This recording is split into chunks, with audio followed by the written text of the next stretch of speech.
I was still holding my champagne glass when it happened. The bubbles hadn't even settled after our company-wide toast celebrating the $60 million Series B funding I'd just secured.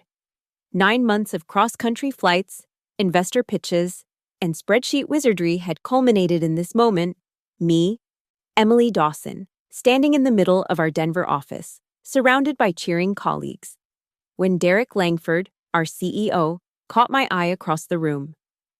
"Emily, can I see you in my office just for a quick minute?" His smile didn't reach his eyes. I should have known then. 5 minutes later, I was fired, no warning, no explanation beyond cultural fit issues. Just a termination effective immediately. Security waiting to escort me out, while the celebration of my biggest professional achievement continued in the background. What Derek didn't know was that I had anticipated this moment 3 years ago. As the negotiation specialist who had helped build Waymond Atlas from a scrappy logistics SaaS startup into a $60 million company, I'd quietly inserted one specific clause into my contract, Clause 10.7. If any founding team member was terminated without cause after securing major funding, they would be entitled to repurchase their equity at the latest valuation using the executive bonus pool funds. Everyone thought it was a quirky motivation tool after a messy merger with an Idaho startup. Nobody ever thought it would be invoked. Nobody except me. So instead of crying, I simply opened my laptop, pulled up a PDF file, and sent a 2-word email to HR and legal, C 10.7. And just like that, $11.6 million from Derek's executive compensation account was automatically transferred to mine. The system I had designed when the company was in its infancy worked flawlessly. While We Are Family by Sister Sledge was still playing on the office speakers, Derek's precious We're a Family Here philosophy was costing him everything. I never raised my voice. I never made a scene. I simply walked out of the building, booked myself a spa day, and waited for the inevitable chaos to unfold. 3 months later, I returned not as an employee, but as the owner of the core patent that made Waymond Atlas valuable in the first place. The company that had discarded me was now an empty shell with kombucha kegs collecting dust and for lease signs in the windows. This is the story of how it all happened. I'm Emily Dawson, and I don't get mad, I get strategic. It was a Tuesday morning in late April when I landed at Denver International Airport after a red-eye from Boston. My eyes were tired, but my spirit was soaring. After 9 grueling months of investor meetings, I'd finally closed the deal, $60 million in Series B funding for Waymond Atlas, the logistics SaaS company that had consumed my life for the past 4 years. I'd joined Waymond Atlas when it was nothing more than 3 founders working out of a converted garage in Boulder. As a negotiation specialist with an MBA from Wharton and 5 years at McKinsey, I was overqualified. But I believed in the vision, a cloud-based platform that could revolutionize supply chain management for mid-sized companies. More importantly, I believed in my ability to help scale it. 4 years later, we had 87 employees, a sleek office in downtown Denver. And now, thanks to my efforts, $60 million in fresh capital. I took an Uber straight from the airport to the office, my carry-on suitcase trailing behind me. I hadn't even gone home to change. My navy blue suit was wrinkled from the overnight flight, and I desperately needed a shower, but I wanted to deliver the news in person. The moment I walked through the glass doors, I knew something was different. The usual hum of keyboards and quiet conversations was replaced by hushed whispers.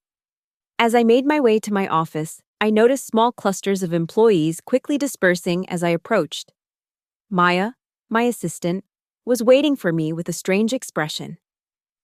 "They've been in meetings all morning," she said, without my having to ask. "Derek, Vince, and the board." Vince Richards was our CFO, a numbers guy who had been with Derek since before Waymond Atlas. They were fraternity brothers from Stanford, and their friendship often translated into an impenetrable alliance in executive meetings. "Did they say anything about the funding?" I asked, setting down my suitcase. Maya shook her head. "Nothing official, but everyone knows you closed it. Congratulations, by the way." I thanked her and headed to my office, shaking off the odd feeling. Maybe they were just preparing for the announcement.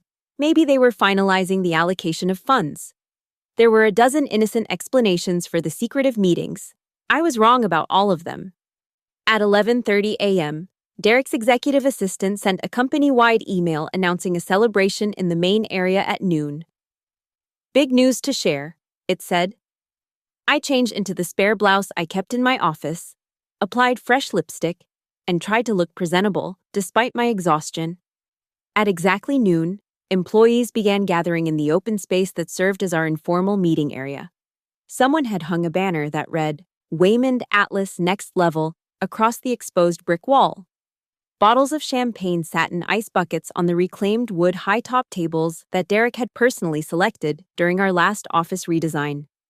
Derek appeared, wearing his signature Patagonia vest over a button-down shirt, the uniform of tech executives who want to signal they're successful but not stuffy.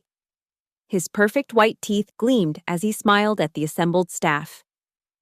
"Today," he began, "marks a pivotal moment in the Waymond Atlas journey." He launched into a speech about vision, perseverance, and the future of logistics technology. As he spoke, I noticed several board members had appeared at the edges of the room, nodding approvingly. Which is why I'm thrilled to announce that we have secured $60 million in Series B funding. The room erupted in applause. People turned to look at me, knowing I had led the fundraising efforts. Derek raised his hand to quiet the crowd. This achievement wouldn't have been possible without the hard work of every single person in this room. At Waymond Atlas, we're not just colleagues, we're a family. There it was, Derek's favorite phrase. We're a family. He used it in all-hands meetings, in interviews with tech publications, even in his LinkedIn profile. Derek Langford, the CEO who prioritizes people, the enlightened leader who understands that business is about relationships. And speaking of family, I want to especially acknowledge Emily Dawson, who has been instrumental in securing this funding. More applause. Derek gestured for me to join him at the front of the room. I made my way through the crowd, accepting congratulatory pats on the back. Emily has spent the last 9 months flying between Denver, New York, San Francisco, and Boston, making our case to investors. And today, her hard work has paid off. Let's give her a round of applause. The cheering grew louder. Someone handed me a glass of champagne. I took a small sip and stepped forward to say a few words. Thank you all. This wasn't just my achievement, it was the result of our collective efforts. The product team created something investors couldn't resist. The sales team demonstrated market traction. The customer success team ensured our retention metrics shined. I may have been the face of this fundraising round, but every single one of you made it possible. More applause. Derek raised his glass for a toast. To Waymond Atlas and our bright future. To Waymond Atlas, everyone echoed.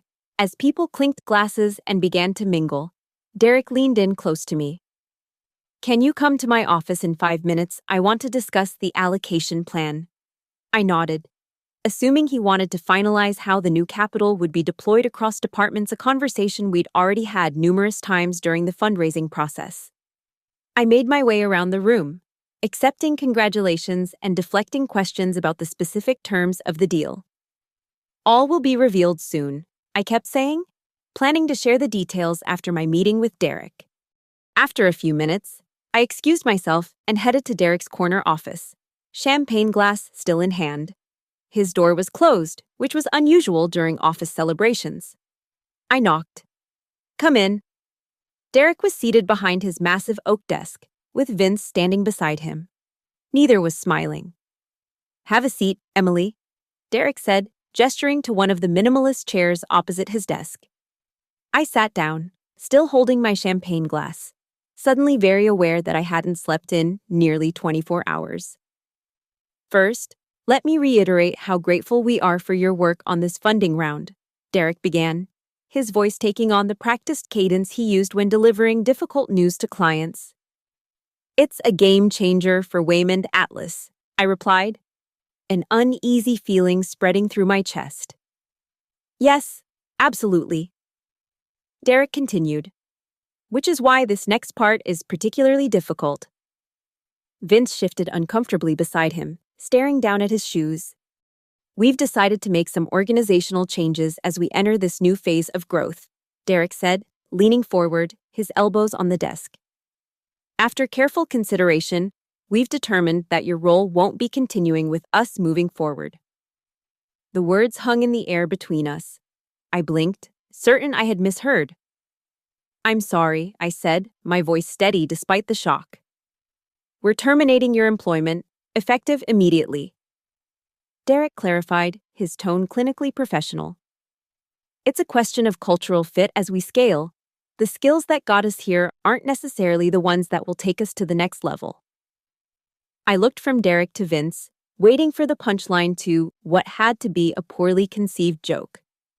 You're firing me today after I just secured $60 million in funding. Derek sighed, as if my question was forcing him to explain something obvious to a child. This isn't about the funding, Emily. You did excellent work there, and we acknowledge that. This is about the future direction of the company. The board and I feel that we need different leadership energy as we deploy this capital. Different leadership energy, I repeated, the corporate doublespeak ringing hollow in my ears. Your termination package includes 4 weeks of severance, though we'll need your company laptop and access badge before you leave today.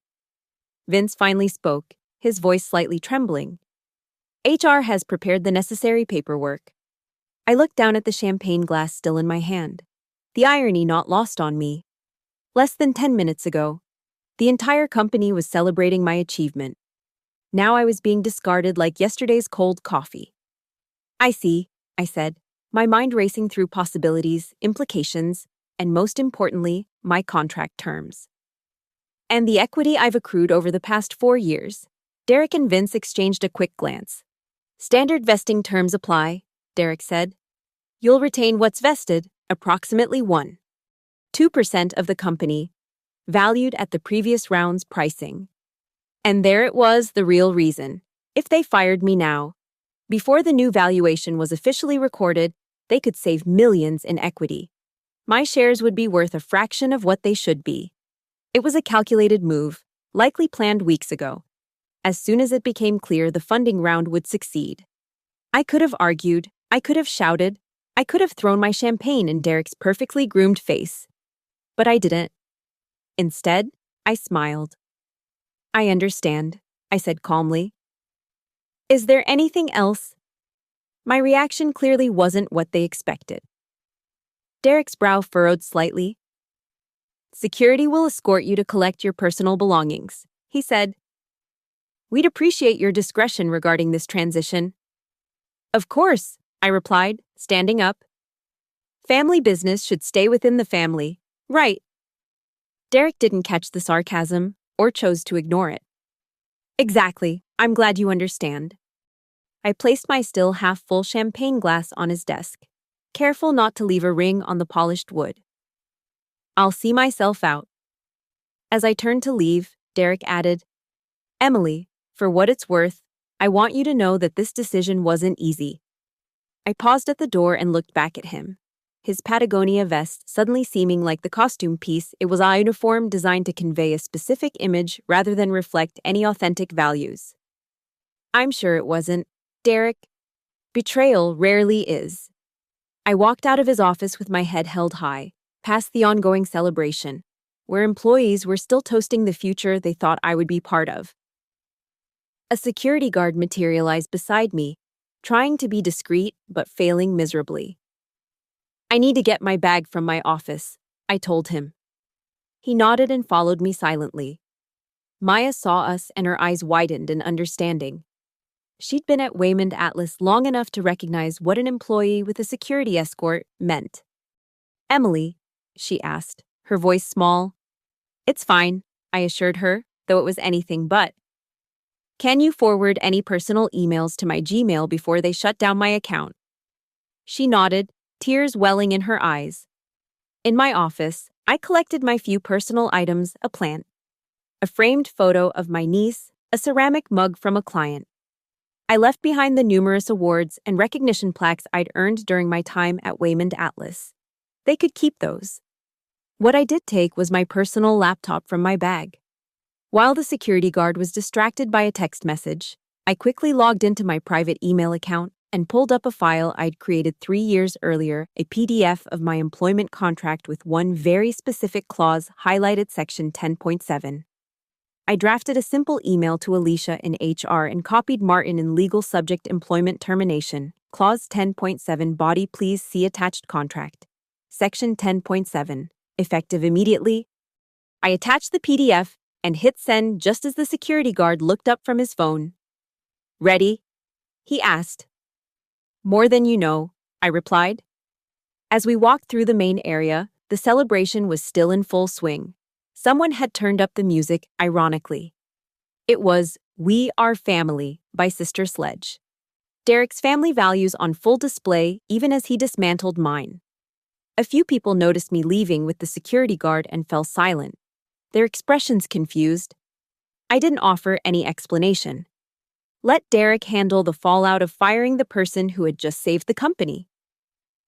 At the front door, I handed over my access badge. The security guard, clearly uncomfortable with his assignment, mumbled something about it being just procedure. I know, I said. It's nothing personal, right? Just business. He looked relieved that I wasn't making a scene. If only he knew what I had just set in motion. Outside, the April sunshine felt like a spotlight. I stood on the sidewalk for a moment, letting the reality sink in. 4 years of my life. Countless nights and weekends sacrificed. Personal relationships put on hold. All for a company that had discarded me at the exact moment of my greatest triumph. I took a deep breath and hailed a rideshare on my phone. While waiting, I sent a text to my friend Melanie, who ran an upscale day spa downtown, just got fired after closing 60 meters in funding. Need emergency spa day? Available. Her response came quickly. What, get over here now? Full treatment on the house. Those bastards.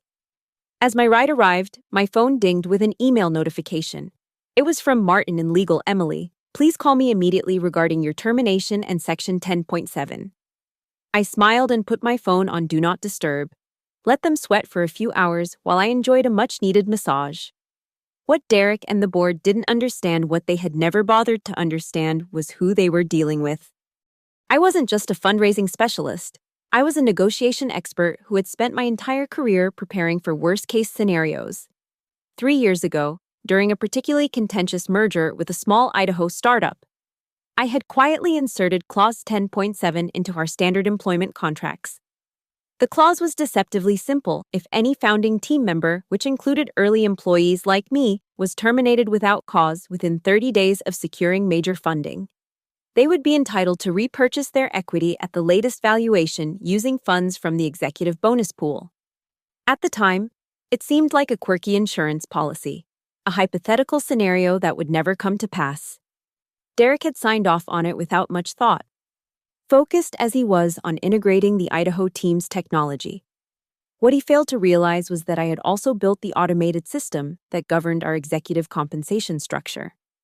A system that would now, upon receiving formal notification of Clause 10.7, automatically transfer $11.6 million, the exact value of my equity at the new valuation, minus what I had already vested from the executive bonus pool directly to my personal account. The best part: the executive bonus pool was almost exclusively allocated to Derek himself, with small portions for Vince and 2 other executives. The money that should have been mine was about to be reclaimed, with interest. As I settled into the back seat of my rideshare, I allowed myself a small smile. Sometimes, justice arrives not with a bang, but with a simple email and a carefully crafted contract clause. The spa was exactly what I needed. Melanie had cleared her schedule to personally oversee my corporate recovery treatment, as she called it. I was wrapped in seaweed, massaged with hot stones, and pampered with facials until the tension in my shoulders finally began to dissolve. So they just fired you.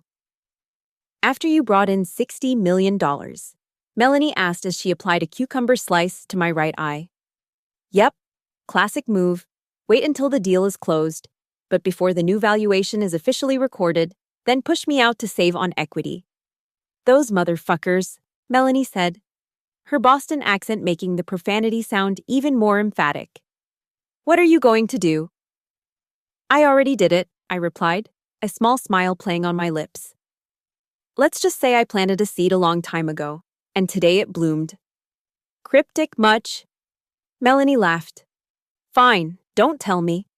But whatever it is, I hope it hurts them where it counts. The wallet, we said in unison, and laughed. By late afternoon, my phone had accumulated 27 missed calls and 43 text messages. Most were from Martin and legal, growing increasingly desperate Emily. We need to discuss this immediately.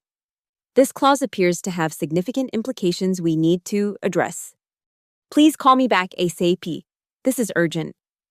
There were also messages from Maya and a few other colleagues expressing shock at my sudden departure and asking what had happened.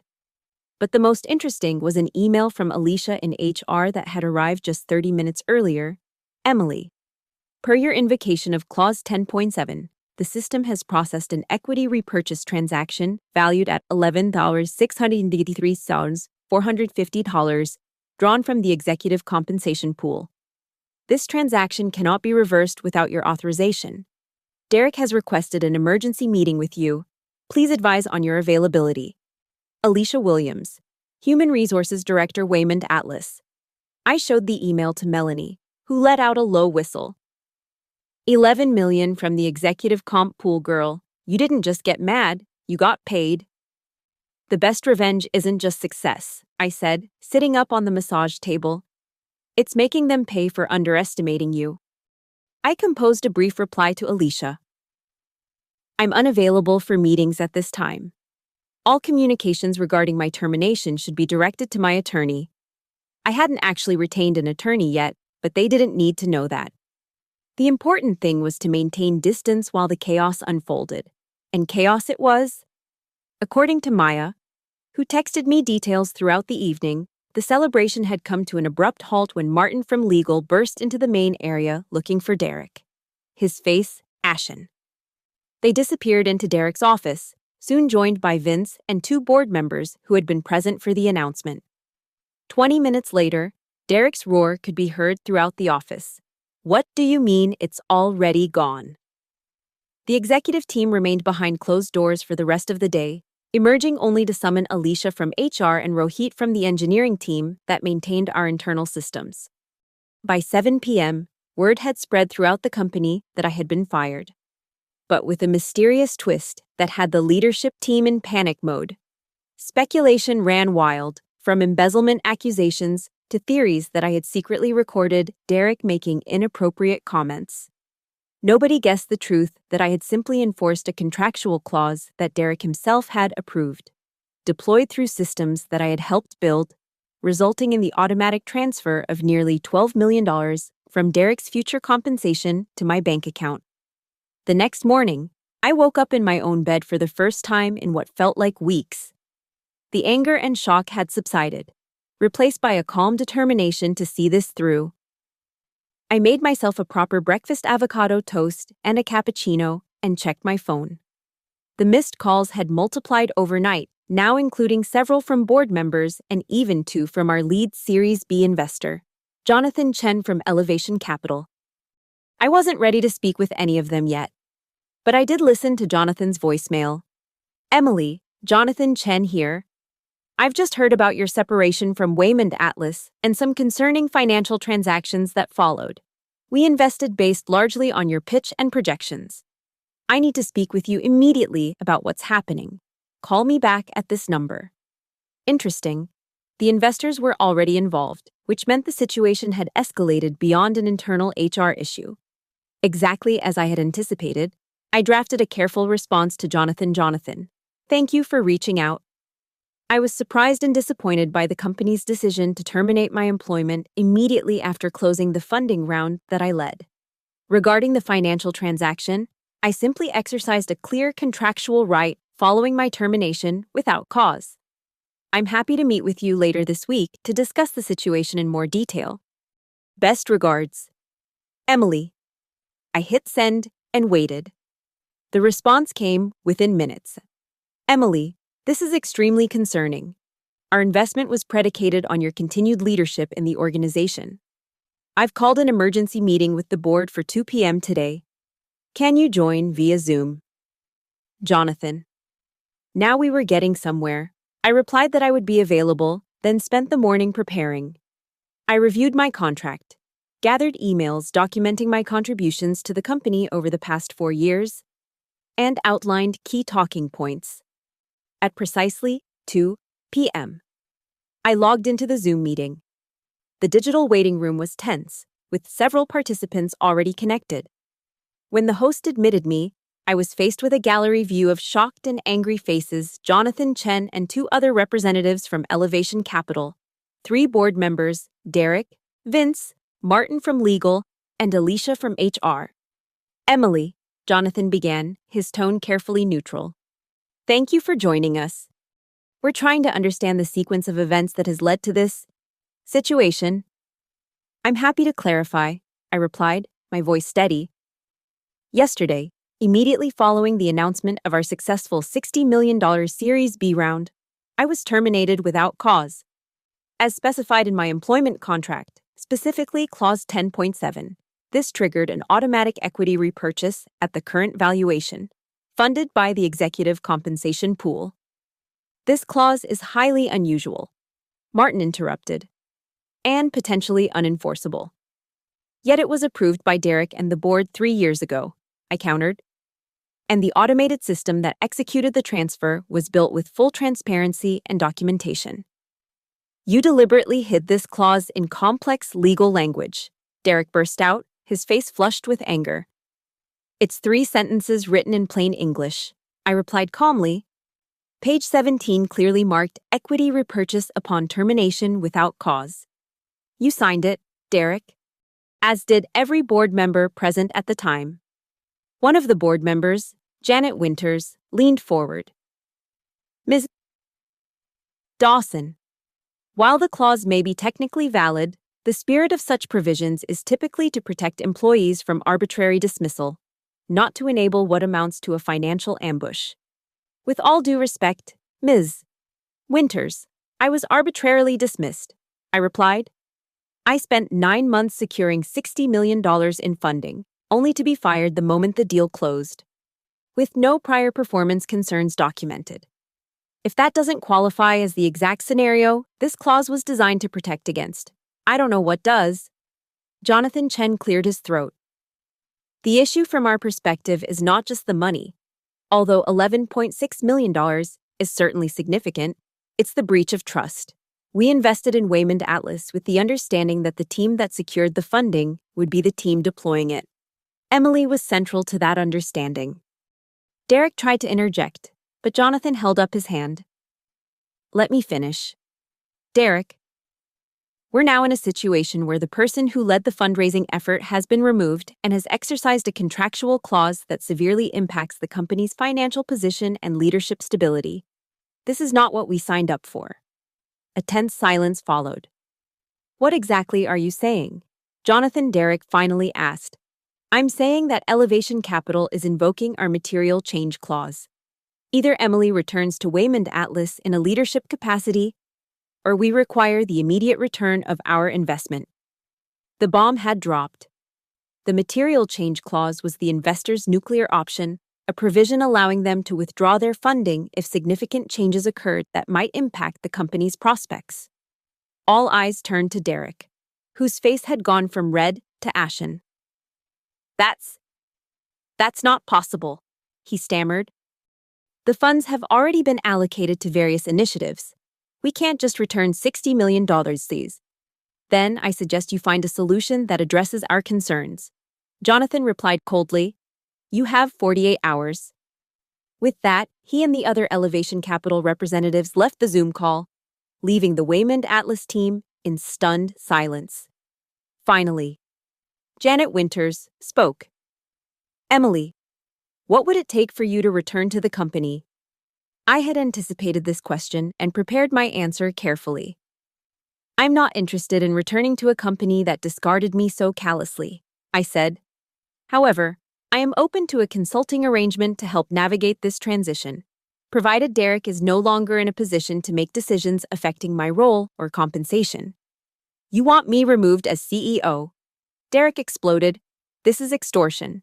This is consequences, I corrected him. You made a business decision to terminate me. I made a business decision to enforce my contract. Elevation made a business decision to protect their investment. None of this is personal. Derek, it's just business. The meeting ended shortly thereafter, with the board agreeing to deliberate and contact me with their decision. As I closed my laptop, I felt a strange mixture of vindication and sadness. I had spent 4 years helping to build Waymond Atlas, believing in its potential and its people. Now I was on the outside, watching as the company faced a crisis of its own making. But I had protected myself, as any good negotiator would. And in doing so, I had revealed the true character of the leadership team that had claimed we were family while plotting to cut me out of the rewards I had earned. The next 48 hours were a flurry of calls, emails, and emergency meetings from which I was excluded. Maya kept me informed of the office atmosphere, which she described as like working in a funeral home where the corpse might suddenly sit up. According to her, Derek had been sequestered with the board and legal team for most of the time, emerging only to bark orders or demand coffee. The official story given to employees was that I had chosen to pursue other opportunities following the successful funding round. But rumors of the truth were spreading fast. At the 47-hour mark, Janet Winters called me directly. Emily, the board has reached a decision. We would like to offer you the position of Chief Strategy Officer, reporting directly to the board rather than to the CEO. Your equity would be restored and increased to 3%, with accelerated vesting. In exchange, we ask that you return the funds transferred from the executive compensation pool. And Derek, I asked, already knowing the answer. Janet hesitated. Derek will be transitioning out of the CEO role over the next 30 days. We've appointed Vince as interim CEO while we conduct a search for a permanent replacement. So they had chosen to sacrifice Derek rather than lose the funding. It was the logical choice, but still surprising that they had actually made it. I appreciate the offer, Janet, but I need to decline, I said.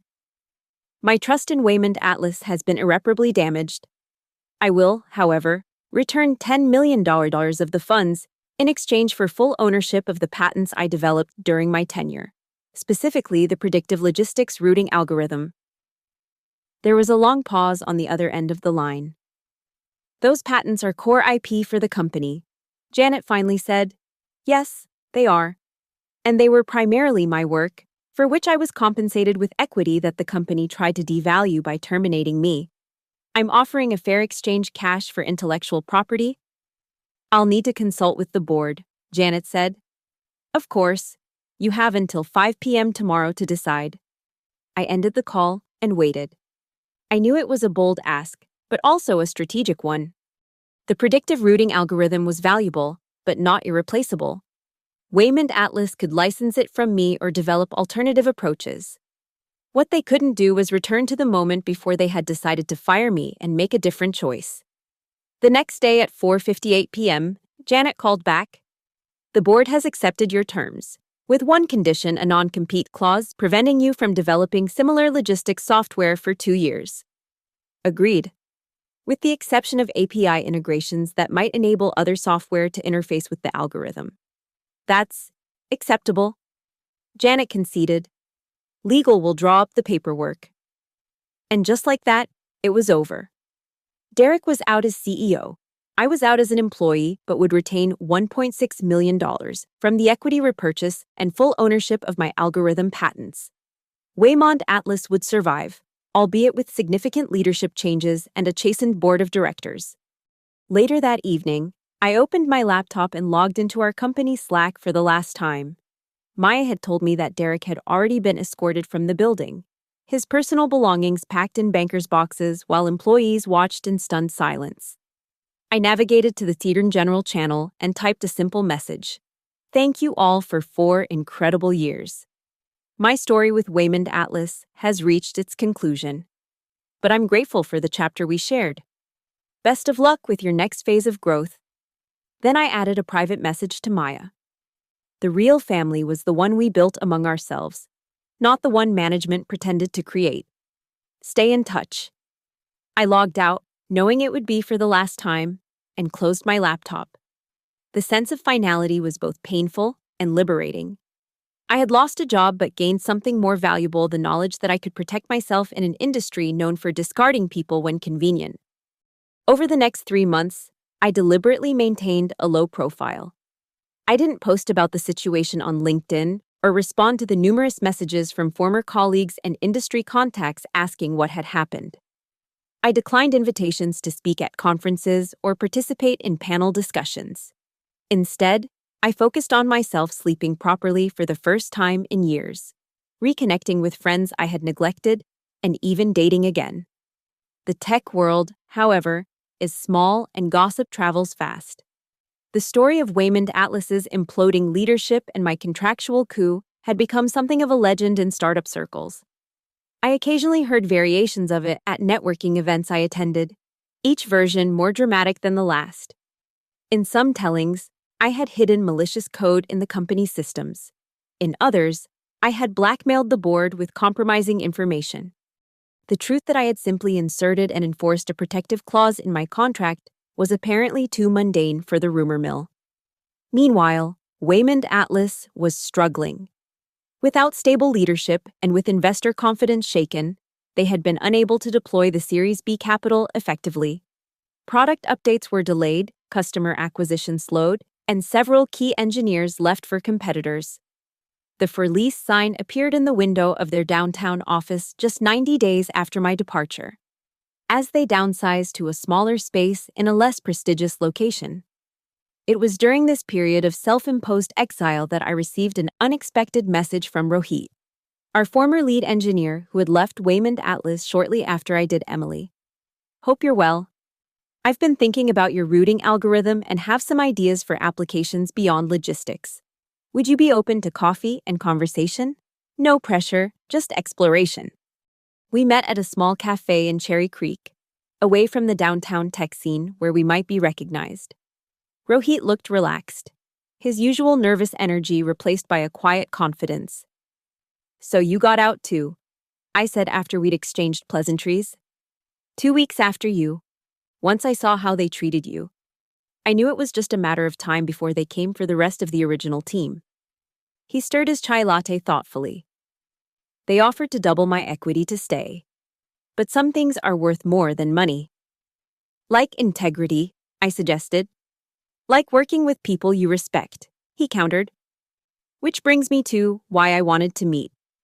I've been developing a framework that could significantly enhance your routing algorithm, making it applicable to healthcare resource allocation, not just physical goods.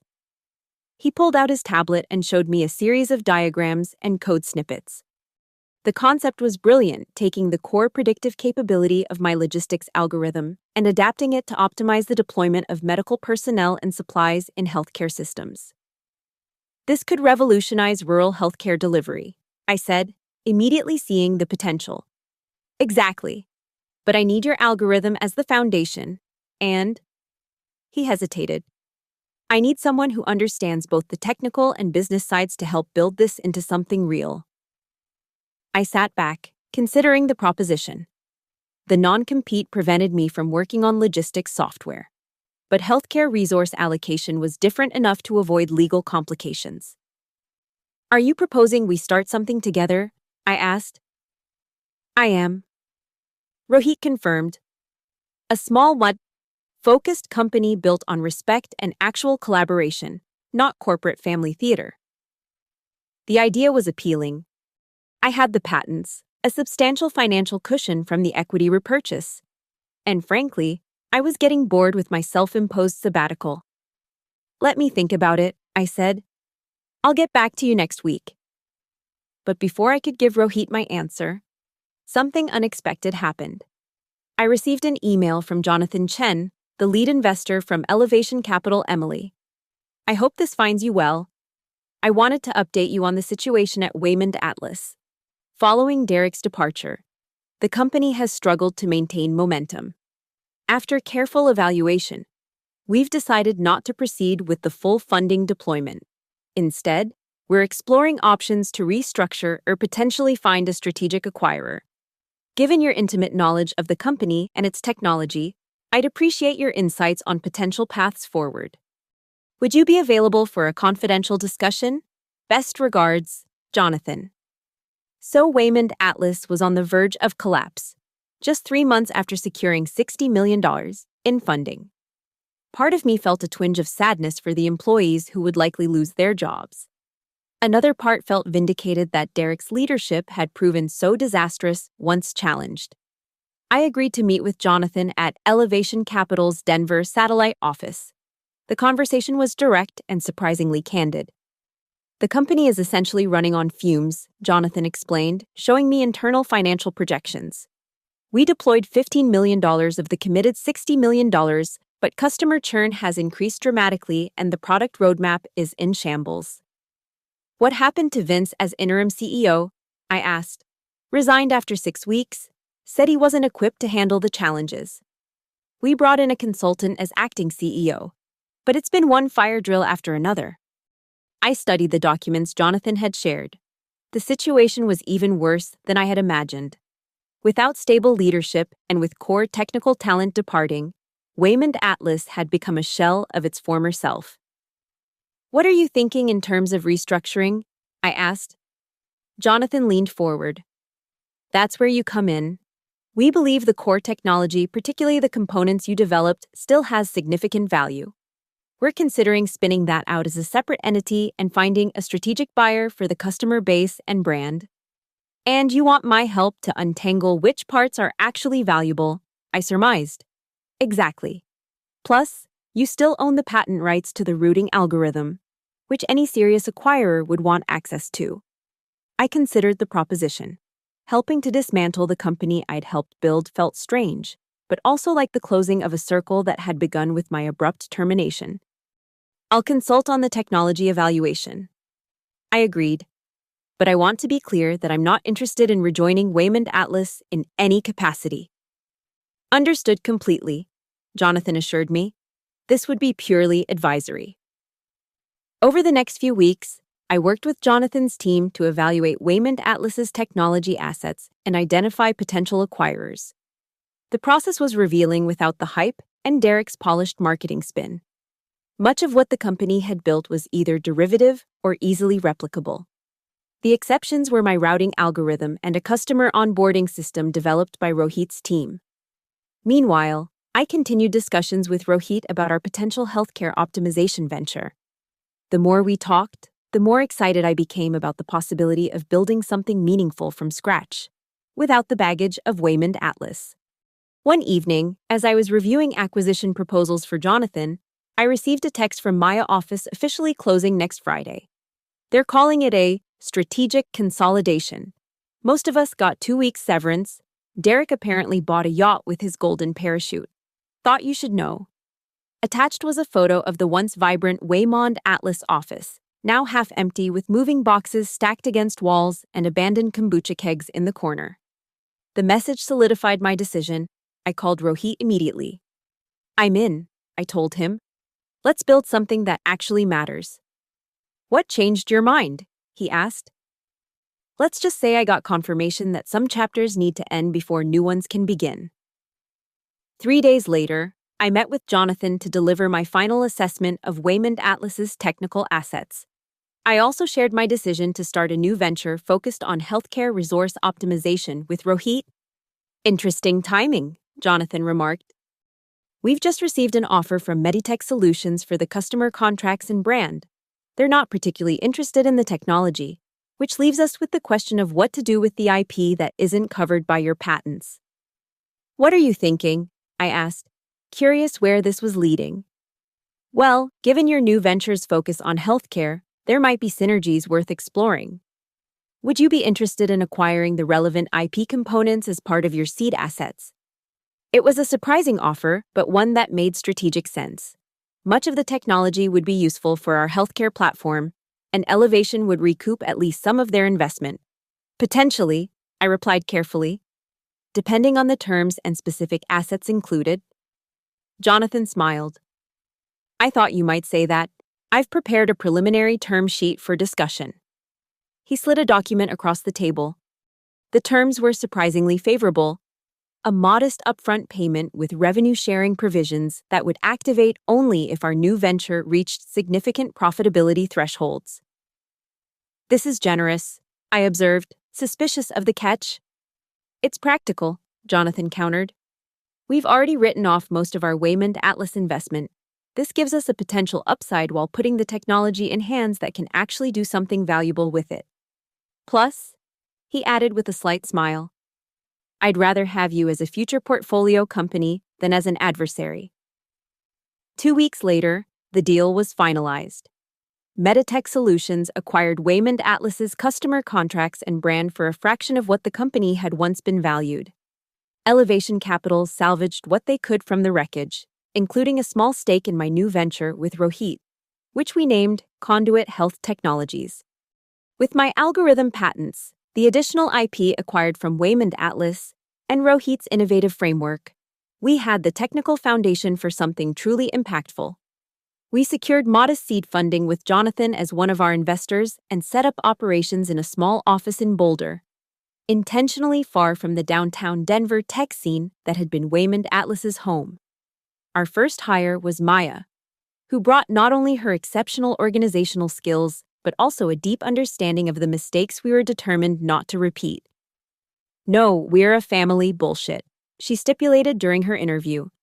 I've had enough fake corporate families to last a lifetime. Agreed, I laughed. We're a business built on mutual respect and clear agreements.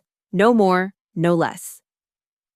6 months after my termination from Waymond Atlas, I found myself in a small conference room with our team of 8, celebrating our first hospital system contract. As we shared pizza and beer, I couldn't help but reflect on the journey that had led me here. The contract clause that had initially been my protection had become the catalyst for an entirely new Chapter 1, where I was building something on my terms, with people I genuinely respected. My phone buzzed with a news alert. Former Waymond Atlas CEO Derek Langford joins venture capital firm. The article mentioned nothing about the company's collapse under his leadership or the circumstances of his departure. In the sanitized world of corporate tech news, failures were rebranded as valuable experiences and forced exits became pursuing new opportunities. I put my phone away without sharing the news. Derek was no longer relevant to my story. Later that evening, as I was locking up the office, I found a small package on my desk with a note from Maya. Found this while cleaning out my old Waymond Atlas files. Thought you might want it as a souvenir of the journey. Inside was a champagne cork, presumably from the celebration of the $60 million funding announcement the last moment before everything changed. I placed it in my desk drawer, a small reminder of lessons learned and power reclaimed. Then I turned off the lights and headed home, already thinking about tomorrow's possibilities. I didn't get mad, I got strategic. And in doing so, I found something better than revenge, a future built on my own terms.